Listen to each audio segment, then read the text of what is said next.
Hey, welcome back to ZK Master Tech. Today, we're out on the road on an adventure. Got the S770 done, the rotor job. A couple extra things I had to do on that was I had to put a rear chopper discharge housing on and the knife bank housing, which basically completes the two parts of the floor and the chopper. Put all new chopper hammers and scoops on the end of the chopper rotor. Got that all done. We pulled the chaffer and sieve elements out of the machine. Then we had to get down inside and clean it all out, make sure we got all the chunks of metal out. We did find a couple more broken separator tines and chunks of threshing elements and broken bolts, and so we got all the metal cleaned out of it. We had to take apart the chaffer. We had to put 5 rows of chaffer louvers in it that were messed up. So that was the extent of the damage on the cleaning shoe. I took another look at the swing arms, and I think everything's fine on the swing arms. It's got less than 500 separator hours on it, so I don't normally change those until they got 1,500 hours on them. So we put everything back together and took that thing outside and ran it, and it was dead smooth.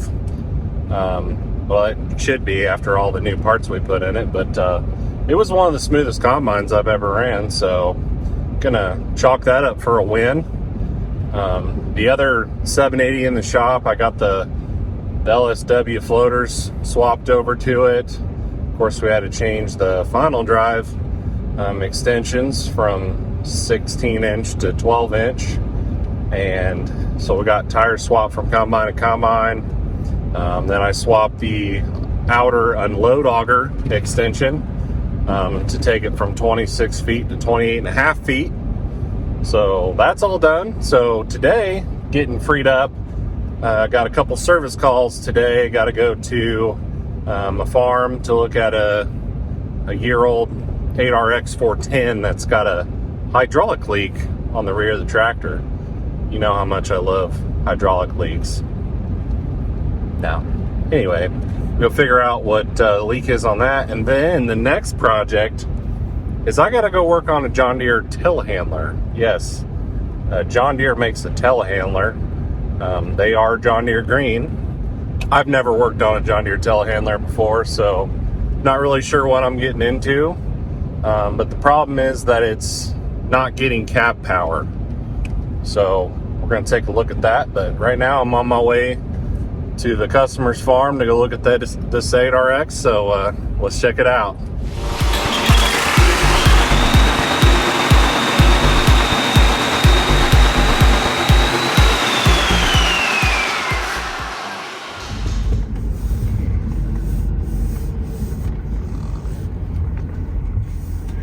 Here we are.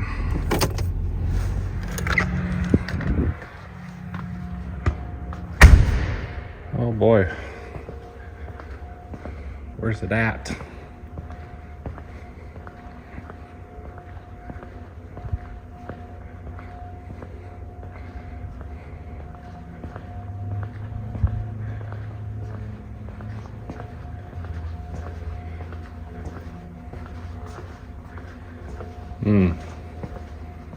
Maybe it's this one with a diaper underneath it.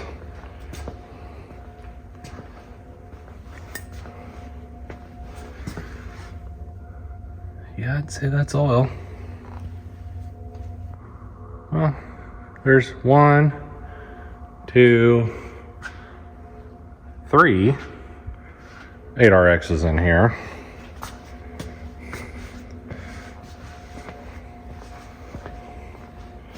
Oh, no diaper on that one. So I bet it's this one. Well, I'm gonna guess that it's, coming out of this giant plug here in the bottom. Great. I did not bring a big enough pan for this. Well, I got it cleaned up. Let's see if this big plug will tighten up any, because I ain't gonna have an O-ring for that big sucker. Oh, yeah, I got a big bar on there, and it's tight. Great. I'm gonna have to look up the O-ring for that. So I looked up the part. You can't get just the O-ring. See, there's no number going to it. You got to get the whole plug. And I looked it up. We actually have one of these plugs. I can't believe it. I just can't believe we got this drain plug. Just never had to replace one of the giant ones before. I mean, this plug's like 4-inch. So I'm on my way back to the shop to get the drain plug. I'm gonna have to get a couple clean pans to drain the oil out of this machine, and I'm also gonna get the oil transfer pump so I can, you know, pump, I don't know, 40 gallons or more back into this tractor. So luckily I'm not too far away from the shop. I'm only about 15 minutes away, so I'm gonna go get that stuff and come back.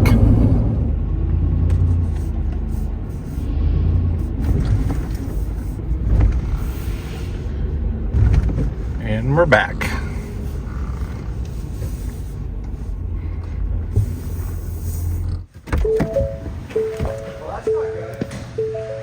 I didn't bring enough weapons for this mission, Josh. Uh-oh. I have a...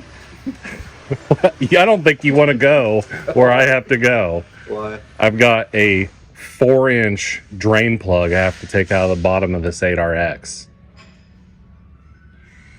So, may or may not take a bath. But we have one. Wow. Yeah, that's what I said. Check out this drain plug. It's heavy. I mean, that is a chunk of steel right there. Whew. Baby. So what I'm gonna do is I got a couple clean pans and got the homemade oil transfer pump here to pump the oil back in, and we're going to drain the rear differential down, and then we're going to attack this plug, because I'm not taking this giant plug out without draining the oil. I'm not feeling that lucky. Got a Sonex 1/2-inch square socket that'll fit into the smaller drain plugs perfectly.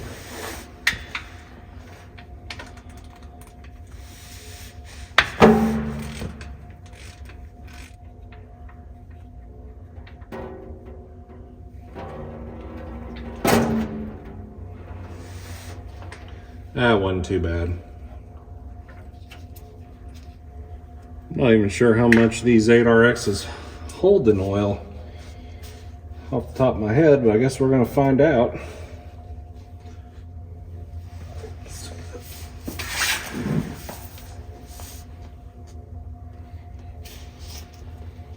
Oh, baby.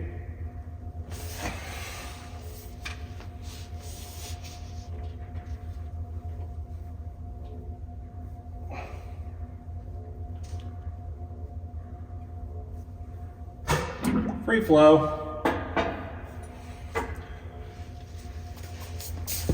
That fill cap is tight. We're filling up fast, Captain. Full enough.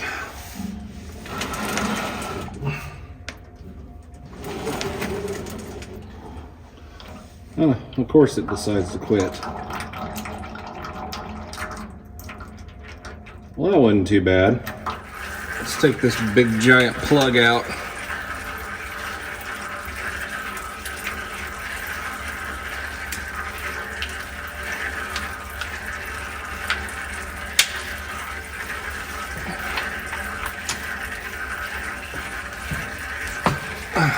That wasn't too bad.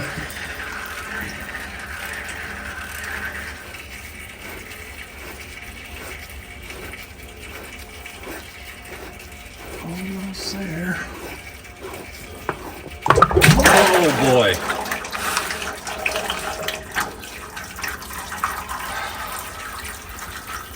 There's still quite a bit of oil on top of there. What the heck?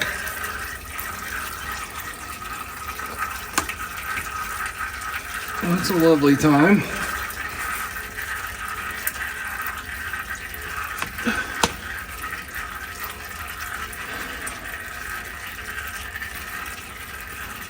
Wow. What a hole. Man, I was not expecting that much oil to be there after I drained it down, but there was. Well, I guess a guy should have taken that drain plug out as well, because there's actually a passage in here to drain this cavity, and see there's a wall right here. I just thought, you know, draining at the lowest point would be the best idea, but I don't know, there's still maybe a gallon or so of oil on top of that big plug. The only thing I see inside of there is a clutch pack, so I'm not really sure why that big hole is there. But anyway, I did find a sliver of the O-ring right here, but when you look at the plug, I mean, you can't really see anything wrong with the O-ring other than it's smashed pretty good, but I did find a sliver on there, so I guess we'll just go ahead and put the new plug in. Okay. Just ease this bad boy in there. It's got pretty fine thread. Oh boy. Come on. Get in there. Ease it in. Oh yeah. Tighten this up.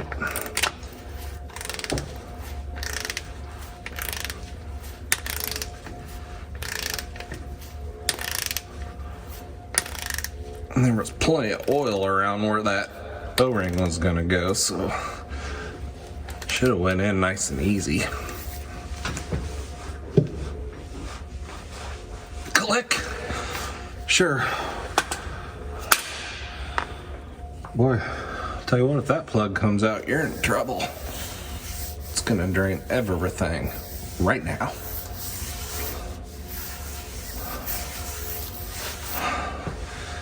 It's not even green. Dang it. Alright, well I guess it's time to put some oil back in this rig. Got my pump here. It's just an electric motor driving a real pump off an old combine. Works perfect every time. So got it plumbed in, and suck from these barrels. It'll shove it in there. I got some rags tied around it so in case it burps, you know, don't have oil flying everywhere. So yeah.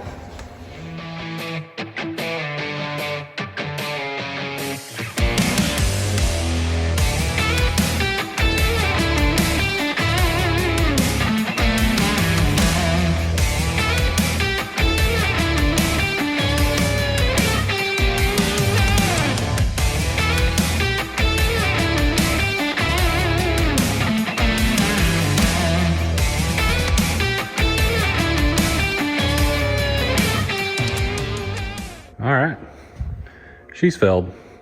We're gonna fire it up, lower the 3-point down a little bit, check the oil level on her.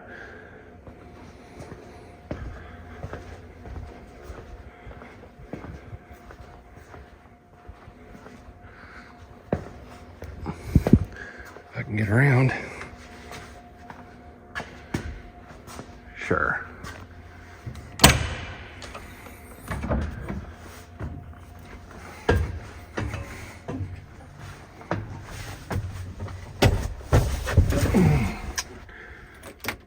Oh, of course the battery switch is off. All right, contact.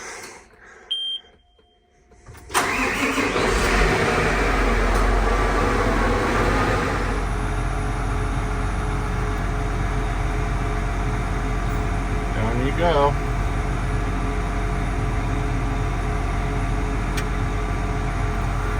All right.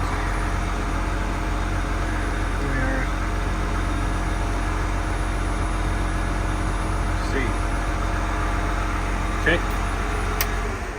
Let's go check the oil level. All right, well, I fired it up and ran it for 5 minutes. I'm gonna shut it off, let it sit for 5 minutes. Check the oil level, we were low, so I put 5 gallons of oil in this bad boy. Ran it again. Of course, I had the hitch all the way down to retract all the oil out of the cylinders. Now we got the proper oil level and got everything on the back all tidied up the way it was.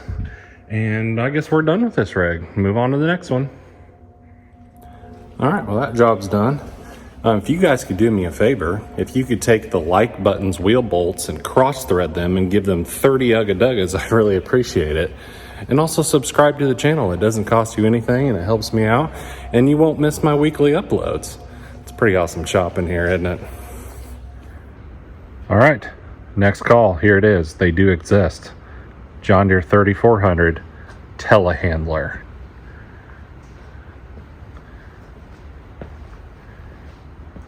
Look at this old beast. So anyway, we got a new interstate battery, so that's good. But no power in the cab. It does nothing. So that's cool. Well, she's got plenty of stored up angered pixies at the moment. We're sitting at 12.56 volts here. That's plenty of V's to make magic happen. Okay, well, the main power comes off the battery. Goes up to the starter. We've got 12 V's here. Branches off. Goes to here. 12 V's. 12 V's. Comes up to here. 12 V's. Branches off. Goes back down the frame. Comes down to here. And I found where it mounts into the cab. There's cab power, cab ground. Got good ground here. That was really corroded, so I took that all apart, cleaned that up, hooked that all back together. And we have 12.5 V's coming into the bottom of the cab. We still don't have 12 V's back at the fuse panel on any of the fuses that I test. Wanted to make sure we had good power to the cab first, but this key switch is wonky. So I think I'm going to tear into this key switch, get back into here, see what's going on there, see if we got juice there. Well, things escalated quickly, but I've got updates. So this key switch is up here, but this dash is all one piece. And all this steering column stuff sits right on top of this thing, and you can't move this at all. Well, I was trying to get at it through that hole, which there's just no room to fit these gorilla paws in there. So I was trying to get this dash off, but that just proved to be a pain in the butt. So then I pulled the Jensen radio out, and that was a good time trying to get that out. I think that's been removed and installed a million times. Anywho, the key switch will come out through this hole where the radio was. So that's good. Anyway, we got 12 volts coming in the switch, but we've got nothing coming out of the switch. So I'm going to see if we got a key switch, and we'll replace this key switch and go from there. Okay, got a new switch in. Still nothing. I'm like, what the heck? I had power at that key switch yesterday. Nothing has moved. All I did was plug that in. Well, I go to probe for power again, and now there's nothing. So I go back under the cab, check the power coming in the cab, got 12.5 volts. Okay, so I yanked the seat out, which was only 4 bolts and 1 connector, not too bad, and all the stuff behind the seat. But check out this power cable that connects to the stud at the bottom.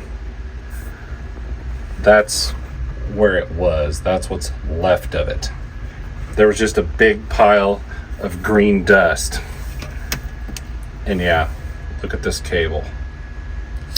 Done.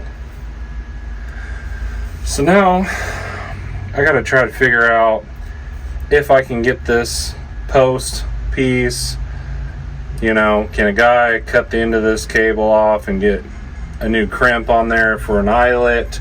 You know, what's our possibilities in this situation here? Can a guy get that out without just ruining the rest of the floor, which is pretty rusted and soft? So yeah.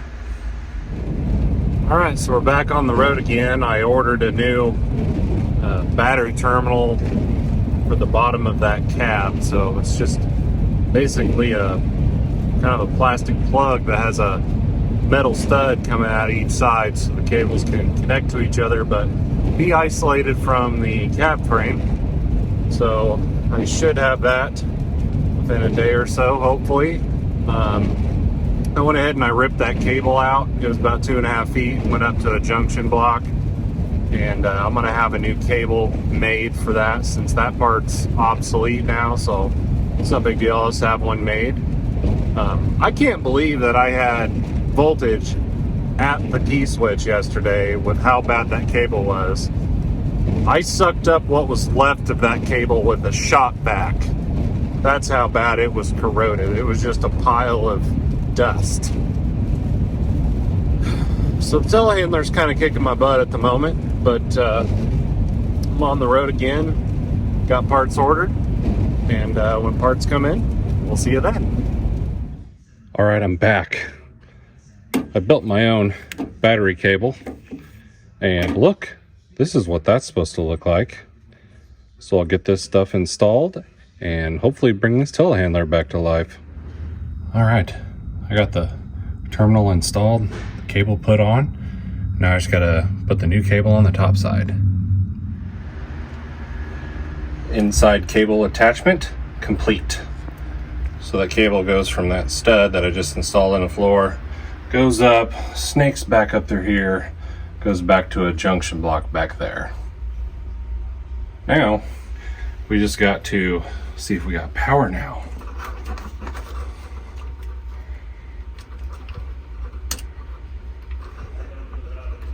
Oh, might need to hook the negative battery cable up. Okay, got the ground cable hooked up to the battery. Let's see if we got power now. Well, it's kind of, oh yeah, it does lights and things. Does it start? It's alive. Oh, plastic panels falling down. Okay, now that it's alive, we're gonna hook all this stuff back up. That seat, you know, all that stuff. I think it's time for some music and a time lapse, shall we?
Okay, whew, was that a battle?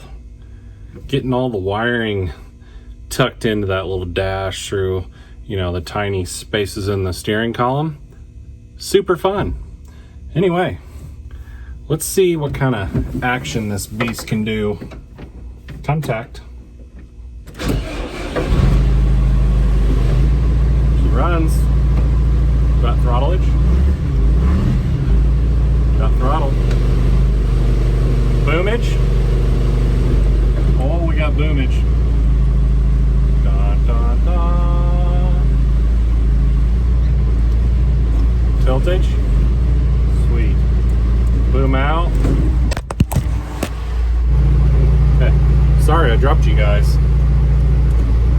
We got boom out. Boom in. Ooh. It's got a quick disconnect. Yep. Mm-hmm.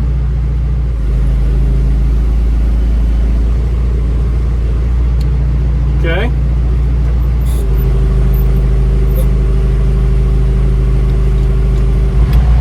Okay. Let's go into gear. Can we move?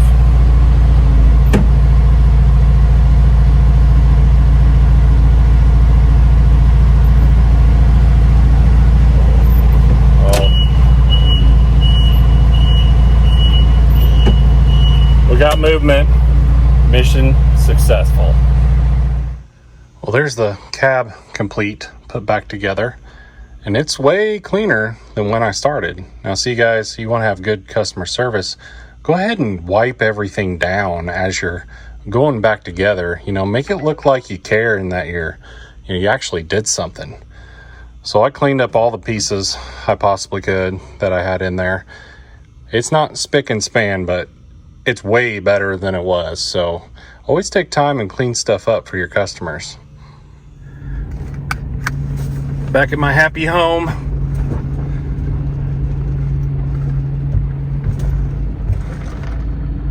See what Josh is up to. All right, made her back to the shop. Current project, Patrick's got a 9-liter over there. He's putting a short block in. She had way too much blow by on the dyno. It is a A285R 9-liter. Josh has got an 8360R pulled in here that we're doing a plethora of things.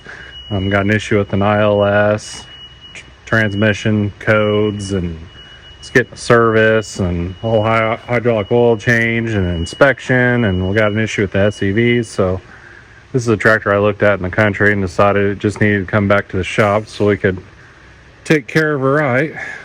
Currently, I'm working on this new S780 here. It's a 1-year-old machine. One of my good customers bought it and went through and fixed everything up. But now I'm currently putting a unload shutoff kit that comes from Lankota, makes this cross auger shutoff kit. And you can get that at Sloan Express. I really like these shutoff kits because it saves on the splines on the vertical auger and horizontal augers. Because the main selling point of this to me is that the way it works, it will kick on when you kick the unload on, it empties out the vertical and the horizontal for 5 seconds before it kicks on the cross augers. So that allows the system to engage with a lot less force, and it really saves on your splines. And then it's got a foot switch in the cab where you can shut off the cross augers and then clean out the tubes so you don't have, 28.5 feet of auger with corn fully in it. So that's what I'm doing now. I might do a video on the shut-off kit installation maybe one of these days, but that's what we got going on. And Josh is just making love to this old girl. All right, well, that's going to do it for this video. I appreciate you guys watching. Like and subscribe to the channel really helps me out. And I've been kind of tossing around some ideas of some content. Want to know your guys' opinion. If you could, bleep bloop it down there in the comments below, whether you want to see me do another tool truck tour, maybe an updated tour. I know it's been a couple years since I last did my tour video, and I've added quite a bit of stuff to the truck. Things have changed. So let me know if you want to see something like that, maybe a little bit more tool content possibly. Just let me know. But until next time, keep that green iron moving.